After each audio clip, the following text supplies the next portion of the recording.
A graphic example, it's just what came to me.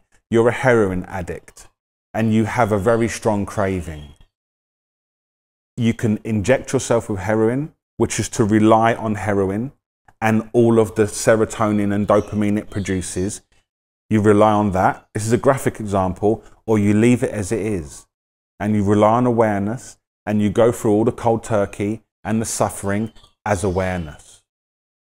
And then if you don't do that, if you use it and then you feel like crap because you've broken your promise again, you rely on awareness there.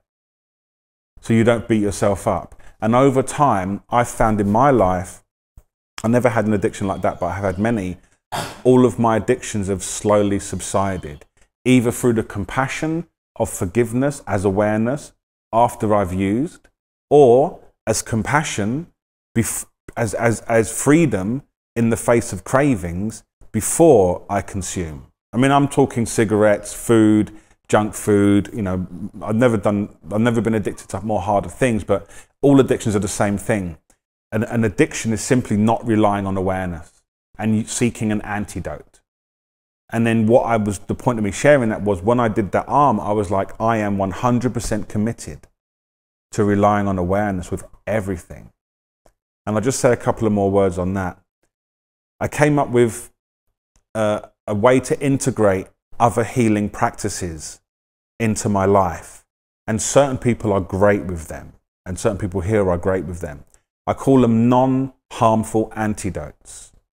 Because one of the things that can happen when people start relying on awareness is they can say, well, I'm using yoga to escape, or I'm using meditation to escape, or I'm using hypnosis to escape. No, no, no, no, no. These are great. They're non-harmful antidotes, right? You want to use drugs, you go and do yoga, that's a win for everybody. So I'm not saying you don't pursue non-harmful antidotes, right? Relying on as awareness doesn't mean you become like, I'm relying on awareness. It just means you live your life in a beautiful flowing way, and then things that happen that are difficult, you instinctively recognize it as awareness. You play with yoga, but you're not stressing about yoga because yoga is awareness, but you love it anyway. You're doing music as you were doing yesterday, but you're not trying to become the best musician and jealous that other musicians might be better or proud that they might be worse. You're just loving, sharing yourself. And it gives you really nice little qualities. Like for me, for instance, when I'm doing my music, I don't even think about giving someone else the main spotlight or even use my personal equipment or shine in their light, because it's all awareness. Where I can imagine, I didn't do music before this though, but I can imagine in the past, I'd be like, this is my jam. I want to be the best one. Oh, that was really, oh, this guy's much better than me. Crap. Won't invite him back. Do you know what I mean?